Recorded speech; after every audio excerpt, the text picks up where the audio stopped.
గలవాడను అంటున్నాడు. యేసయ్య ఎవరంట? యేసయ్య ఎవరంట? సాత్వికుడను దేన మనస్సు గలవాడు అంటున్నాడు. అంటే దేవుడే సాత్వికుడుగా దేన మనస్సు కలిగి ఉన్నప్పుడు మనం ఎలా ఉంటున్నాము ఒకసారి పరిశీలన చేసుకోవాలి. దేనత్వం కలిగి ఉంటున్నామా? సాత్వికతో ఉంటున్నామా? దేవుని బిడ్డలారా, ఈ ఉదయకాల సమయంలో యేసు ప్రభు చెబుతున్నాడు, నేను సాత్వికుడను దేన మనసు. దీనత్వం మనకు ఉండాలి. దీనత్వం అంటే అన్నింటిలో దేవుని బిడ్డ, దీనికి సరైన అర్థం ఏంటంటే మనం ఎంత కలిగి ఉన్నా కానీ మనలో మనలో ఎంత ఉన్నా కానీ మన మీద మనం ఆధారపడటం కంటే కూడా దేవుని మీద ఆధారపడే వాళ్ళు దీనులు. వాళ్ళు ఎంతో ఉంటారు, ఎంతో ఉన్నా కానీ దేవుని బిడ్డలారా, వాళ్ళ శక్తి వాళ్ళు కలిగి ఉన్నది ఏమీ లేదని అనుకొని దేవుని శక్తి మీద దేవుని మీద ఆధారపడటమే దీనత్వం. ఈ ఉదయకాల సమయంలో మనం గమనించాలి. ఈరోజు దేవుని బిడ్డలారా, చాలామంది జీవితాలలో దీనత్వం కలిగి ఉండలేకపోతా ఉన్నాం. దీనులుగా ఉన్నట్లయితే యేసు ప్రభు అన్నాడు, నేను దీనత్వం కలిగిన వాడిని. దీనత్వంగా ఉన్నాడు కనుక ఆయన అందరికంటే గొప్పవాడుగా హెచ్చించబడ్డాడని బైబిల్ మనకు తెలియచేయబడతా ఉంది. దీన మనస్సు మనం కలిగి ఉండాలి, దేని మనసు కలిగి జీవించాలి. బైబిల్ గ్రంథంలో జకర్యా కూడా రాస్తున్న మాటలు గమనించిన జకర్యా గ్రంథము 9వ అధ్యాయం 9వ వచనంలో, మరి ప్రభువైన యేసుక్రీస్తు వారు పుట్టక మునిపే కొన్ని వందల సంవత్సరాల క్రితమే జకర్యా ప్రవక్త రాస్తున్న 9వ అధ్యాయం, సీయోను నివాసుల జాగ్రత్త, సీయోను బహుగా సంతోషించుడి, యెరూషలేము నివాసులారా ఉల్లాసంగా ఉండి, నీ రాజు నీతిపరుడును రక్షణ గలవాడును దీనుడై గాడిద పిల్లలు ఎక్కి నీ యొద్దకు వచ్చుచున్నాడు. దేవునికి స్తోత్రం, హల్లెలూయా. సీయోను నివాసులారా అంటే బహుగా సంతోషించండి. యెరూషలేము నివాసులారా, దేవుని మందిరం ఒక సీయోను మందిరం. సీయోను అన్నమాట ఇది దేవుని నివాస స్థలం. సీయోను అంటే దేవుని నివాస స్థలం. యెరూషలేము అంటే దేవుడు కోరుకున్న స్థలం. యెరూషలేము దేవుడు ఏం చేశాడంట? కోరుకున్న స్థలం. ఈ కోరుకున్న స్థలంలో దేవుడి నివాస స్థలంలో ఉన్న ప్రజలారా, మీరందరూ ఎలా ఉన్నారంట? సంతోషంగా ఉండండి, ఉల్లసించండి, ఆనందించండి. ఎందుకంటే ఈరోజు కొన్ని దినాలు రాబోతున్న దినాల్లో ప్రపంచవ్యాప్తంగా ప్రజలందరూ కూడా సంతోషించిపోయే సమయం రాబోతా ఉంది. ప్రతిరోజు క్రైస్తవుడికి సంతోషమే, కానీ ఇది మరి క్రీస్తు పుట్టుక అనేది ప్రపంచవ్యాప్తంగా ఒక గొప్ప సంతోషాన్ని ఇచ్చేదనమాట. అందుకనే సీయోను నివాసులారా ఎలా ఉండాలంటే మీరు ఎందుకు ఉండమంటున్నాడు? నీ రాజు దీనుడై గాడిద మీద రాబోతున్నాడు. నీ రాజు రాబోతున్నాడు, దీనుడై రాబోతున్నాడు. ఎందుకు సంతోషపడాలి మనం? దేవుని బిడ్డలారా, ఒక వాక్యము మనం చాలా ఉన్నాయి, చెప్పడానికి సమయం లేదు. సియోనులో నిర్విచారంగా ఉన్న వారికి శ్రమ అంట. సియోనులో నిర్విచారంగా, మందిరంలోకి వచ్చి కూడా విచారంగా ఉన్న వ్యక్తుల కంటే శ్రమ కలుగుతుందంట. సియోన్ అంటే సంతోషించే స్థలము. యెరూషలేము అంటే దేవుడు కోరుకున్న స్థలము. ఈ స్థలంలోకి వస్తున్న మనము సంతోషంగా ఉండాలి. అందుకనే ఉత్సాహ గానములు చేయొచ్చు, సంతోషముతో దేవుని సన్నిధికి రండి, దేవుని సన్నిధి కృతజ్ఞతాస్తుతులు చెల్లించచ్చు, కీర్తనలు పాడుచు ఆయన సన్నిధికి. 100వ కీర్తనలో చెబుతున్నాడు, 100వ కీర్తన చివరి చరణం అన్నాడు, సంతోష గానము చేయొచ్చు, ఉత్సాహ ధ్వని చేయొచ్చు. ఎక్కడ రావాలంట? దేవుని దగ్గరికి. కీర్తనలు 100 కీర్తనలు పాడుచు ఆయన ఆవరణంలో ప్రవేశించుడి, ఆయన స్తుతించుడి, ఆయన పై చరణం కృతజ్ఞతార్పణలు చెల్లించు, ఆయన గుమ్మముల్లో ప్రవేశించండి. కీర్తనలు పాడుచు రావాలంట. ఎట్లా రావాలి? సంతోషంగా రావాలి. పొద్దున్నే దైవాలు పెట్టిన పొద్దున్నే ఇదో బాధ అనుకుంటూ రాకూడదు. ఏదైనా ఆయన అన్ని సంఘాలు పడుకున్నారు, ఈయన లేపుతున్నానని బాధపడుతూ రాకూడదండి. సియోనులోకి వచ్చినప్పుడు, దేవుడి సన్నిధికి వచ్చినప్పుడు ఎట్టున్నారంట? ఉత్సాహగానం చేయొచ్చు, సంతోషగానం చేయొచ్చు, పాటలు పాడుకుంటూ రావాలి, సనుక్కుంటూ రాకూడదు. జాగ్రత్త, సనకూడదని యాకోబు పత్రికలో చెప్తే, సణిగితే మీ వాకిట్టి మీ దగ్గరే న్యాయాధిపతి ఉంటారంట. ఒకరి మీద ఒకరు సనుక్కోకుండా, అయ్యగారి మీద సనుక్కోకుండా, కునుక్కోకుండా, ఎందుకు దేవుని బిడ్డలారా గమనించండి, దేవుని వాక్యం చెప్పినట్లయితే చదివినట్లయితే అక్కడ వాక్యం చెబుతుంది, సియోను దేవుని మందిరానికి వచ్చినప్పుడు ఉత్సాహగానం చేయొచ్చు, కృతజ్ఞతాస్తుతులు చేయొచ్చు, కీర్తనలు పాడుచు ఏం చేయాలి మనం? ఆయన సన్నిధిలో ప్రవేశించండి, ఆయన ఆవరణకు రండి, థ్యాంక్స్ గివింగ్ చెప్పాలి. పొద్దున్న ఉద్యోగులు ఏం చేయాలి? ప్రభు రాత్రంతా నన్ను కాపాడావు, నా కుటుంబాన్ని కాపాడావు, థ్యాంక్స్ ప్రభు అనుకుంటూ రావాలి. అంతేగాని రాత్రి అంతా నిద్రపడలేదా, పొద్దున్న కూడా నిద్ర, ఇదేదయా తెల్లారుదావునా, ఈ బాధ ఏందయ్యా అనుకుంటూ రాకూడదు. ఉత్సాహగానం చేసి సియోను నివాసులారా, అంతవరకు యేసు ప్రభు రానంత వరకు ఆ నివాసులకి, ఆ ప్రాంతంలో ఉన్న వారికి ఎలా ఉందంటే నిర్విచారంగానే ఉంది, వేదనగానే ఉంది, బాధగానే ఉంది. ఇప్పుడు సంతోషకరమైన వార్త చెబుతున్నాడు, మీ రాజు రాబోతున్నాడు, మీరు ఎలా ఉన్నారంటే ఉత్సాహగానము చేయండి, ఉల్లాసము చేయండి. మీ రాజు ఎలా వస్తున్నాడంట? దీనుడై, అక్కడ వాక్యం చెబుతున్నది, దీనుడై గాడిద పిల్లను ఎక్కి నీ వద్దకు వచ్చుచున్నాడు.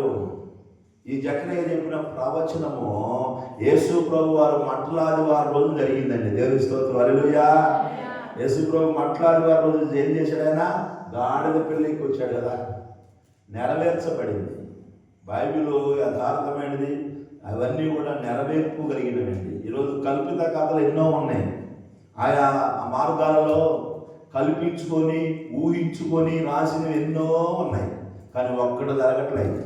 కానీ బైబిల్ యథార్థమైనది, సత్యమైనది, అవి జరుగుతూ ఉన్నాయండి. బైబిల్ చరిత్ర కలిగిందండి. ఇది చరిత్ర లేదు కాదు, ఏదో కల్పించుకొని 10 మంది కూర్చొని రాసింది కాదు. 40 మంది మనుషులు పరిశుద్ధాత్మ చేత నింపబడి రాయబడిన గ్రంథము ఈరోజు మన చేతుల్లో ఉంది. ఇది సాధారణమైన గ్రంథం కాదండి. 40 మంది ఉపవాసం ఉండి దేవుని ఆత్మతో నింపబడి రాయబడిన గ్రంథం ఇది. దేవుని బిడ్డలారా గమనించండి, ఎన్నో గ్రంథాలు ఉన్నాయి, కానీ పరిశుద్ధ గ్రంథంగా పిలువబడుతున్న బైబిల్ మాత్రమే. దేవుని స్తోత్రం, హల్లెలూయా. కనుక దేవుడు రాబోతున్నాడని చెప్పాడు. జకరియాకి యేసు ప్రభుకి ఎటువంటి పొంతం లేదండి, సంబంధం లేదు. దేవుని బిడ్డలారా, ఇప్పుడు పిల్లల్ని మీ తాత తెలిసినట్టు కొంతమంది మా తాత దేవుడు మా తెలియదు, మేము లేకముందే సరిపోయిన చెబుతున్నారు. చూడండి, ఎన్నో సంవత్సరాల క్రితము జకరియా చెబుతూ ఉన్నాడు, ఇదిగో సియోను నివాసులారా, యెరూషలేము నివాసులారా, సంతోషించండి. మనం బిడ్డలు, దేవుని బిడ్డలు ఎప్పుడు కూడా ఎలా ఉండాలి? సంతోషంగా, ఎప్పుడు సీరియస్గా ఉండకూడదు, సంతోషంగా ఉండాలి, నవ్వుతూ ఉండాలండి, సంతోషంగా ఉండాలి. ఆయన సన్నిధిలో వచ్చినప్పుడు ఉత్సాహగానం చేస్తూ ఉండాలి. ఎంతో నిర్విచారంగా జాగ్రత్త. దేవుని బిడ్డల మందిరంలోకి వచ్చి కూడా నిర్విచారంగా ఉంటే వాళ్ళకి శ్రమ అంటే ఏంటి? వీళ్ళు నిర్విచారంగా ఎందుకు కూర్చున్నారు? దేవుని మీద నమ్మకం లేదు వాళ్ళకి. నమ్మకం లేని వాళ్ళకి ఏం జరిగిందండి? ఏమీ జరగదు. కనుక గుర్తుంచుకోవాలి, దేవుని బిడ్డలుగా ఆయన అంటున్నాడు, గాడిద మీద రాబోతున్నాడు. ఆయన గాడిద మీద రాబోతున్నాడు. కనుక ఏం చేయాలంట? సంతోషించాలి, ఉల్లసించాలి. వస్తాడని ఎక్కడే చెప్పాడు, ఇప్పుడు వచ్చాడో రాలేదా? వచ్చిందండి. ఇప్పుడు ఏం చేయాలి మనం? వాడికి ఒకవేళ నేను చెప్పిన మాట నమ్మకం లేక డౌట్ఫుల్గా ఉండొచ్చు, కానీ ఇప్పుడు ఆల్రెడీ వచ్చేసాడు యేసయ్య. 2025 సంవత్సరాల క్రితము మనిషి కుమారుడుగా, దేవుని కుమారుడుగా ఈ లోకంలో ఆయన జన్మించాడు. బెత్లెహేములో పుట్టాడు ఆయన. సర్వ మానవునికి ఇంతవరకు కూడా ఎంతో సంతోషకరమైన, ఉత్సాహకరమైన పండుగ అండి. కొన్ని పండుగలు కొన్ని ప్రాంతాల్లోనే చేస్తారండి కదా, కొన్ని పండుగలు కొన్ని ప్రాంతాల్లో చేస్తారు. తెలంగాణలో చేసే పండుగలు ఆంధ్రాలో తెలియదు, ఆంధ్రాలో చేసే పండుగలు తెలంగాణలో తెలియదు. ఏమండి, బొంబాయిలో చేసే పండుగలు మనకు తెలియదు. ఏమంటే గమనించండి, ఢిల్లీలో ఏ పండుగ చేస్తారో మనకు తెలియదు. కానీ ప్రపంచవ్యాప్తంగా జరుపుకునే పండుగ ఏదైనా ఉందంటే అది క్రిస్మస్ పండుగ. దేవుని స్తోత్రం, హల్లెలూయా. ఎంత సంతోషం అండి. కొన్ని పండుగలు అలాంటి పండుగ ఉందా అనుకుంటాం మనం, కానీ ప్రపంచవ్యాప్తంగా ఈరోజు క్రీస్తు పుట్టిన పండుగ ప్రపంచవ్యాప్తంగా. ఇది అందరికీ సంతోషం అండి, అందరికీ సంతోషం. వ్యాపారస్తులు సంతోషమే. ఎంత వ్యాపారం జరుగుతుంది? చాలామంది వ్యాపారస్తులు చెబుతారు, క్రిస్మస్ పండగ జరిగే వ్యాపారం ఏ పండగ జరగదండి. దేవుని స్తోత్రం, హల్లెలూయా, హల్లెలూయా. కనుక ప్రపంచవ్యాప్తంగా జరిగి సంతోషించాలి, ఉల్లసించాలండి. ఉదయకాల సమయంలో దేవుని బిడ్డలారా, దేవుని వాక్యాన్ని కూడా మనం చూసినట్లయితే చూడండి, ఆ పేతురు గ్రంథము 1 పేతురు 5 వచనాలు మనం చదివినట్లయితే, అందుకని దేవుడు చెబుతున్న అపోస్తలుడైన పేతురు చెబుతున్న మాట ఏంటంటే, చిన్నలారా మీరు పెద్దలకు లోబడి ఉండండి, మీరందరూ ఎదుటి వాని ఎడల దీన మనస్సు అనే వస్త్రము ధరించుకోండి, మిమ్మల్ని అలంకరించుకోండి. చాలండి. దీన మనస్సు అనే వస్త్రాన్ని మీరు ఏం చేయాలంట? ఎదుటి వాని ఎడల దీనత్వం కలిగి ఉండాలి, దీనులుగా ఉండాలి. మనం హెచ్చించుకునే వాళ్ళగా కాదు, గర్విష్ఠులుగా కాదు, దీనత్వం కలిగి ఉండాలండి. యేసయ్యలో ఉన్నది ఏంటంటే దీనమైన మనస్సు ఉంది, ఆయనకి తగ్గించుకునే మనస్సు అండి. ఆయన ఏ స్థితిలో కూడా ఆయన బాధపడలేదు, ఆయన అన్ని విషయాల్లో తగ్గించుకుని ఈ లోకానికి వచ్చాడు. ఈరోజు కుర్చీల కోసం పోటీ పడే ఉన్నారు, కుర్చీల కోసం పోటీ పడతా ఉంటారు. అది నాయకులకు సంబంధించిన వ్యక్తులు. ఆ కుర్చీ నాకు కావాలి. దేవుడు యేసు ప్రభు వారు నీ కొరకు కుర్చీనే విడిచిపెట్టొచ్చాడు. దేవుడి స్తోత్రం, హల్లెలూయా. ఎంత గొప్ప దేవుడు అండి ఆయన, కుర్చీని వదిలిపెట్టొచ్చాడు. దేవుడితో ఉన్న సింహాసనాన్ని కూడా విడిచిపెట్టి మన మధ్యకు వచ్చాడండి. మన కోసం ఎన్నో విడిచిపెట్టాడు ఆయన, మన కోసం ఎన్నో విడిచిపెట్టాడండి. ఆయన సింహాసనాన్ని విడిచిపెట్టాడు, పరలోకాన్ని విడిచిపెట్టాడు. చూడు, జాగ్రత్తగా గమనించి, సింహాసనాన్ని విడిచిపెట్టాడు, పరలోకాన్ని విడిచిపెట్టాడు, దేవదూతల స్తుతిని, ఆయన పొద్దున లేచి ఆయన కొనియాడుతున్న అన్నిటిని మహిమను విడిచిపెట్టాడు. కానీ మన ఉదయం పూట 1 గంట ఇల్లు వదిలిపెట్టి రాలేకపోతున్నాం. ఏమండి? అసలు ఎలా ఉంది మన పరిస్థితి?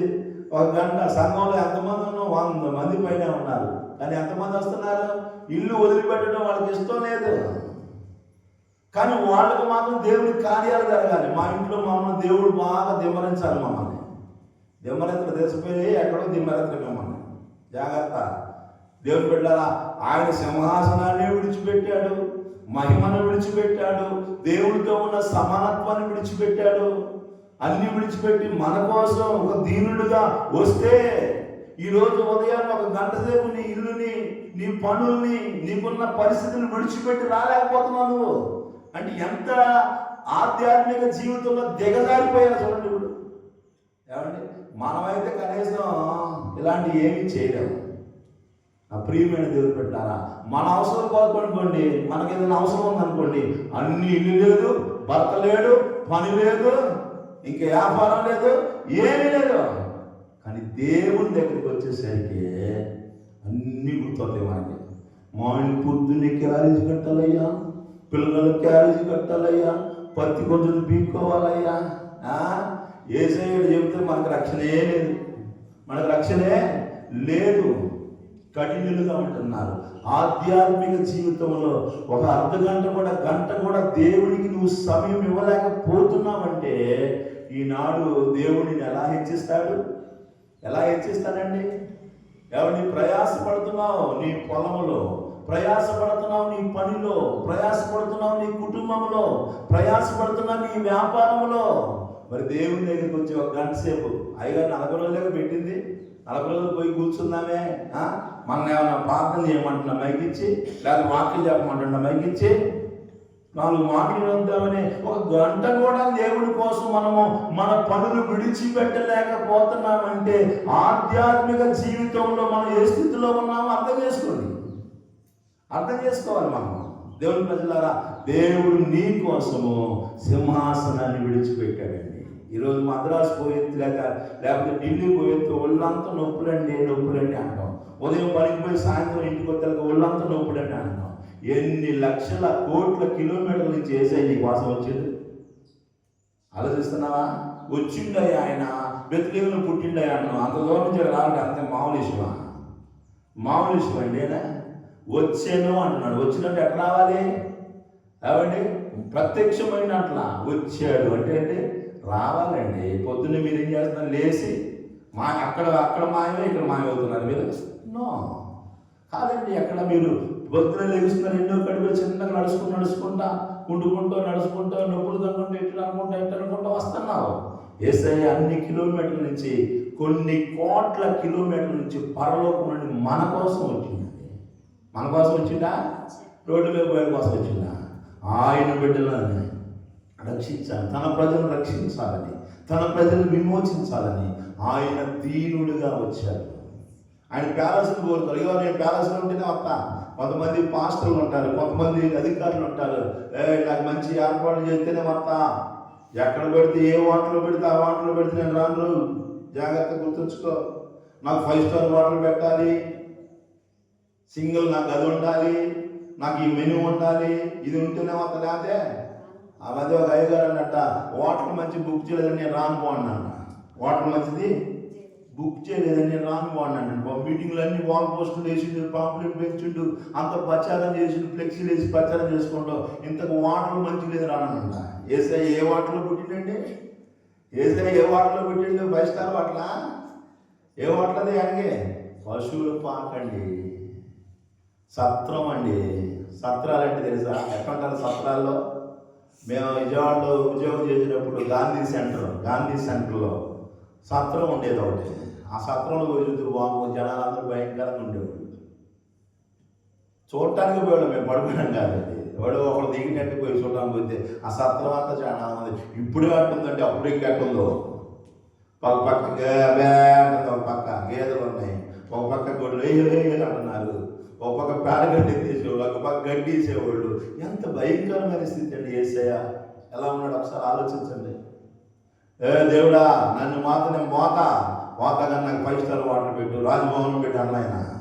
అన్ని కోసము ఒక దీనుడుగా, దరిద్రుడుగా ఆయన ఒక పశువుల పాకలో, పశువుల తొట్టిలో. ఎవరి ఇప్పుడు పిల్లలకి రకరకాలైన ఉయ్యాలు వేస్తున్నారు. అప్పుడు ఏ ఉయ్యాలో తీసేకి మంచి గొడ్డలు వేస్తున్నారు. ఇప్పుడు ఎప్పుడు ఏ గొడ్డలు ఉన్నాయండి? పొత్తి గుడ్డలతో చుట్టబడి యేసయ్య చూడండి నీకోసం ఎన్ని చేశాడు ఆయన. యేసు ప్రభు ఎన్ని చేశాడు? దీనత్వం కలిగి చేశాడు, దీనుడుగా చేశాడు ఆయన. యువదే కలిసి అందుకని అంటున్నాడు, ఓ నా ప్రియమైన దేవుని బిడ్డలారా, చిన్న పిల్లలారా. పౌలు పేతురు అంటున్నాడు, చిన్న పిల్లలారా. మీరందరూ ఎవరంటే ఆయన దేవుళ్ళు ఇంకా చాలా మంది చిన్నపిల్లలే ఉన్నారు. ఆ మధ్య మా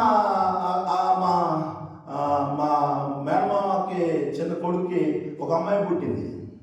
అది ఇంత బాగుందిరా, కాళ్ళు చేతులు ఎంత బాగున్నాయి. ఈ అమ్మాయి వాళ్ళ తాతలాగా అయితే ఇంత బారు, ఇంత ఎత్తు అయింది, ఇంత బాగుంటుంది. కాళ్ళు ఇప్పుడు ఇంత బాగున్నాయిరా, చేతులు ఎంత బాగున్నాయిరా అన్నారు.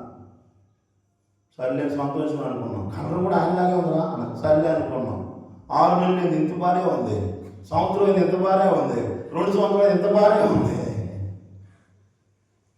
ఇదంగా ఎంత బారే ఉంది, 2 సంవత్సరాలు ఎంత బారే ఉంది, చివరికి ఎంత అయింది అనుకున్నాం. ఎంత అయింది అనుకున్నాం. మీరు కూడా అలాగే ఉన్నారు. ఎన్ని సంవత్సరాలు ఇంతే ఉంటున్నారు, ఎదగట్లేదండి. ఎదగట్లా మీరు, దేవుళ్ళు ఎదగట్లా. ఇంకా అసూయలు, ఇంకా పగలు, ఇంకా ద్వేషాలు, ఇంకా గర్వాలు ఎక్కించుకోవడం. మేము గొప్పలం, తగ్గించుకునే స్వభావం లేదు. దేవుడు చెబుతున్నాడు, ఎదురు మాని ఎడల దేన మనస్సు అనే వస్త్రము ధరించుకో. ఎవరు ధరించుకో? నీకు ఎవడో వచ్చేయడం. ఈ స్వెటర్ ఎవరు వేశారు? నేనే వేసుకున్నా. కొంతమందికి ఉంటారు వేసేవాడు. నేను చెన్నై ప్రాంతంలో ఉన్నప్పుడు సెల్వి రాజు గారు నాకు ఆయన గోల్డెన్ బీచ్ పార్ట్నర్. ఆయన గోల్డెన్ బీచ్ మనం వెళ్తే మెరీనా బీచ్కి వెళ్ళి ఉంటాం, మీకు వైజాగ్లో బీచ్కి వెళ్ళి ఉంటాం, బందర్ బీచ్కి వెళ్ళి ఉంటాం. Golden beach is very good beach, చాలా మంచి బీచ్ అండి. లోనకి వెళ్తే ఎన్నో ఉంటాయి, చాలా బాగుంటుంది. నేను వెళ్ళాను గోల్డెన్ బీచ్. ప్రభు చిత్రం అయితే వెళ్దామండి, దేవుడికి డబ్బులు చూసుకోండి, వచ్చే ఈ సిలువదాన కోడికల్లో వెళ్ళాలని ఒక ట్రిప్ పెడదామని ఆలోచన ఉంది. అది మీరు సహకరిస్తేనే దేవుడు మిమ్మల్ని దీవించిన కాక. కనుక ఆ బీచ్ అధికారి ఆయన వాక్యం, దేవుడిని నమ్ముకున్నాడు. వాక్యం చెప్పడానికి వచ్చినప్పుడు కారు ఆగగానే ఒక డోర్ తీసేవాడు. ఆయన కారు పెట్టి బయటికి రాగానే వెనకాల వచ్చి ఒకడు షర్ట్ చేతులు పెడతాడు, వెంటనే ఒకటి సూట్ తగ్గిస్తాయండి. సూట్ తగ్గిస్తారు, ఎట్టేసుకొని వచ్చేస్తాడు. ఎవరు వేస్తున్నాడు సూటు? ఆయన వేసుకోండి, ఇంకోటి వేస్తున్నాడు. ఇప్పుడు దేవుడు ఏమంటున్నాడు? మీరు వేసుకోండి అయ్యా. పౌలు పేతురు అంటున్నాడు, మీరు ధరించుకోండి. ఎవడో వచ్చి మీకు వేయడం కాదు, మీరు ధరించుకోండి. ఏం ధరించుకోవాలి? తగ్గించుకోవాలి. తగ్గించుకునే స్వభావం ఉండాలి, దీనత్వం ఉండాలి. ఈ ఉదయకాల సమయంలో వాక్యం విడుస్తున్న నా ప్రియమైన దేవుని బిడ్డలారా, దీనత్వం దీన మనసు అనే వస్త్రమును ధరించుకొని మిమ్మల్ని మీరు అలంకరించుకోండి. ఈరోజు అలంకరణ ఎక్కడికి పోతే అలంకరణ, పెళ్లికి పోతే అప్పు మామూలు అలంకరణ కాదండి. ఫంక్షన్లకు పోతే మామూలు అలంకరణ ఏంటయ్యా ఆకేనా కాదనమాట, ఆకేనా చూస్తే మేకప్లు మేకప్లు అన్నీ ఆతన ఎంత అలంకరణ చేసుకుంటాం. మరి మధ్యాహ్నం పెట్టినప్పుడు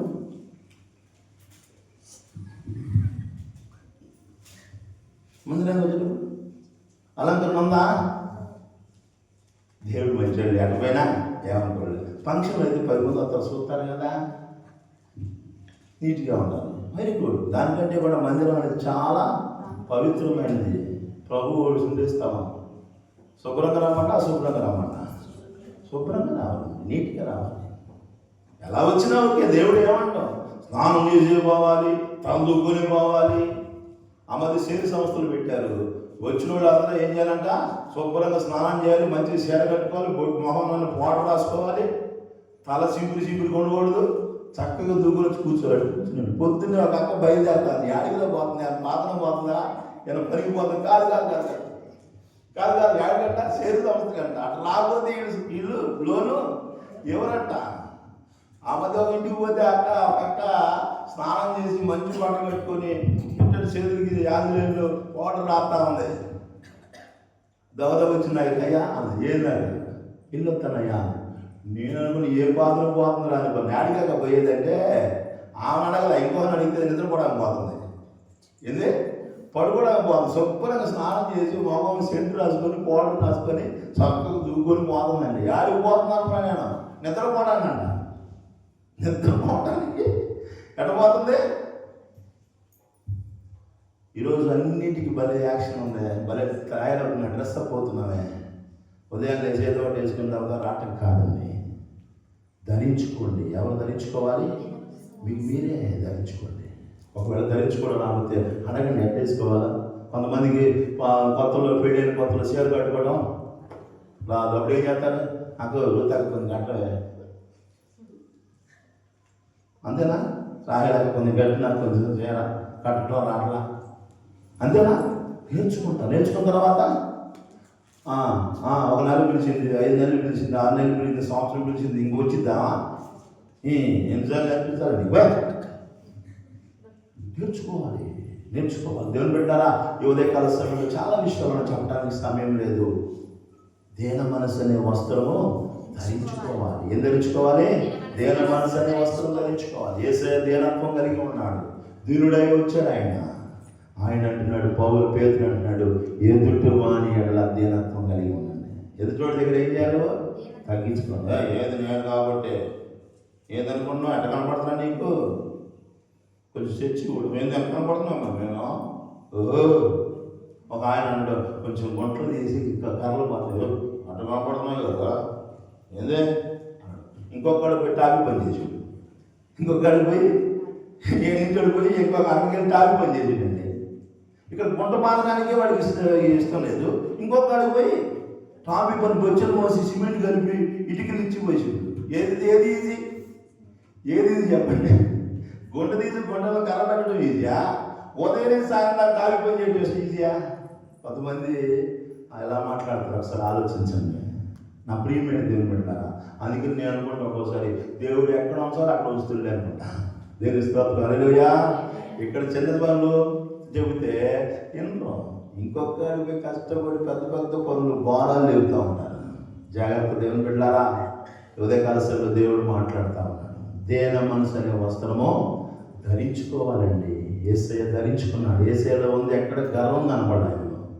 గర్వంగా ప్రవర్తించిన, గర్వంగా నడుచుకోలేదు ఆయన, గర్వంగా మాట్లాడలేదు ఆయన మాటలు దయగల పలుకులేనిది, దయగల మాటలే మాట్లాడాడు, సౌమ్యతతో కూడిన మాటలు చక్కగా మాట్లాడాడు. గర్వంగా కొంతమంది మాటలు గర్వం ఉంటుంది, నడక గర్వం ఉంటుంది.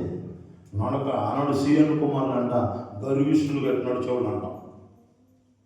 మెడ చాచి వాళ్ళ సూపులు చూస్తూ నడుస్తున్నావే, నీకు బోడిగుండి చేసేస్తా అంటాడు దేవుడు. అది చూపించడానికి సమయం లేదు. సియోను కుమార్తెలు 6 గంటల సేపు అద్దాల దగ్గర కూర్చున్నాడు అంటాడు. ఇటు చూసుకొని 6 గంటల సేపు అండి. వాడు బయటికి రావాలంటే అందుకని ఆడవాడినట్టు 5 గంటలు చూసిన వారు అదే 10 మంది మొక్కలు ఆ మధ్య పెళ్లి చూపులు పోతే వాడు గంటదా పెట్టాలి చూపించండి గంటదా పెట్టాలి. వాడికి దగ్గరుండి మేకప్ వేసి అయ్యేసి ఎత్తి కూర్చోడు. ఏంది ఎత్తి కూర్చున్నాను గంట సేపు మేకప్ చేశారు. అక్కడికి తీసుకొని ఎత్తి కూర్చోబెట్టారు. ఏంది ఇటు కూర్చున్నాను ఏమో చూడగానే పెళ్లి కూతురు తల్లి అబ్బో భలేవాడు కదా భలేవాడు లేదా కొంచెం తేడా కూర్చొని చూడాలి అంటుంది. బాగానే ఉన్నాయి. బయటకు వచ్చిన తర్వాత అక్కడ తెలుసుకుని ఉంటారు. ఎవరో ఇంటికి పోతారుకే ఎవరింటికి పోయారండి పలానా ఇంటికి పోతారు. ఎవరో పలానా వాడేనా డ్రైవరేనండి చూసారా బాగా అది చూసానండి జాగ్రత్త పోయి కొంచెం తేడా అంటున్నారు అన్న. అమ్మో అవునా అలంకరణ. కొంతమంది స్త్రీలు గంటలండి గంటలు అయ్యగారు మైకి పెడితే అప్పుడు రెడీ అవుతారు. అంతకుముందు రెడీ అవ్వరు. అప్పుడు రెడీ అవుతారు. పాత్ర అయినా కానీ ఎప్పుడు రెడీ అవుతారు? అయ్యగారు పెట్టిండారా తర్వాత స్నానం చేయాలి కానీ తర్వాత చేయాలి కానీ దేవుడు పెట్టారా 6 గంటల సేపు గజ్జలు కట్టుకొని నడుము పట్టానం పెట్టుకొని తలలో అలంకరించుకొని మెడ చాచి చూపులతో నడుచుకుంటున్నావే నువ్వు సియోను కుమారి నీ నడినెత్తిని బోడుగుని చేస్తా అంటాడు దేవుడు. ఏం అలంకరణ కోసం ప్రయాసపడుతున్నావు? ఏం అలంకరించుకుంటున్నావు? ఎవరిని మేకప్ అలంకరించుకుంటున్నావా? దేవుడు అంటున్నాడు ఏం సంపాదించుకోవచ్చా? దీనత్వం సంపాదించుకోండి. భర్త దీనత్వం కలిగి ఉంటూ నేర్చుకోండి. మనం ఒకటి ఎంత చదువుకోవచ్చు, ఎంత గొప్పవాడు కావచ్చు, భర్త కాడ ఏం చేయాలి?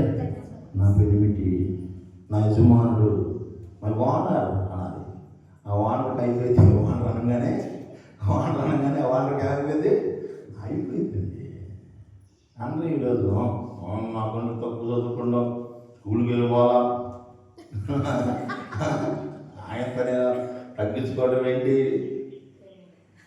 I'm educated person. Okay very good. అయినా దేవుడు నీకు ఇచ్చిండు. శివుడు ముక్కుండా ఎవరినో భర్తకి ఇచ్చిండు. ఏం చేయాలి? ఇప్పుడు ఏం చేయాలి? నేను బాగా చదివా అమ్మాయితో ఇంట్లో ఓడిపోతే ఏమైనా ఇంటర్మీడియట్ చదివింది వాడేం పాపం 7వ తరగతి చదివిండు. పొద్దున్నే లేచి బాగా అందంగా ఉందని చేసుకున్నాను. పొద్దున్నే లేచి వాళ్ళ అత్త ముందు కూర్చొని బ్రష్ చేసి వాళ్ళ కూర్చొని కాలు మీద కాల్చుకుంటూ అవుతా ఉంది. పొద్దున్నే పని చేయట్లా. ఏంటంటే నేను చదువుకున్నాను ఇంటర్మీడియట్ చదువు పని చేయను. అవునవును నీ ఇంట్లో నువ్వు పని చేయాల్సిందే. నీ భర్త దగ్గర నువ్వు తగ్గించుకుని ఉండాల్సిందే. నీ అత్తమామ దగ్గర తగ్గించుకుని ఉండాల్సిందే. వాళ్ళు ఎవరైనా కానీ వాళ్ళ మనసులో ఎలాంటి భేదాలు ఉన్నా సరే నువ్వు చేయాల్సిందే. దేవుడు నీకు ఇవ్వాల్సింది నీకు ఇస్తాడు. మా అత్త ఇలాంటిది, మా మామ ఇలాంటి వాళ్ళు మా ఆయన ఎట్లాంటి వాడు ఎట్లాంటి అయినా నువ్వేం చేయాలి? తగ్గించుకొని ఉండాల్సిందే. నువ్వు ఎంత చదువుకోవచ్చండి, తగ్గించుకొని ఉండాల్సిందే. గొప్పను వేటికి ఎంత గొప్ప వ్యక్తిమైనా తగ్గించుకొని ఉండాల్సిందే. నా ప్రియమైన దేవుడులారా యేసయ్య అంతా ఉన్నా కానీ తగ్గించుకొని ఉన్నాడు. తగ్గించుకొని ఒక దీనత్వం కలిగి వచ్చాడు. చాలా విషయాలు ఉన్నాయి, చెప్పడానికి సమయం లేదు. రేపటి దినాన దీని గురించి మనం ఇంకా ధ్యానం చేద్దాం. దేవుడి కొద్ది మాటలు మనందరి వినికిల్లో దీవించి ఆశీర్వదించుగాక. ఆమేన్. అందరూ లేచి నిలబడదాం.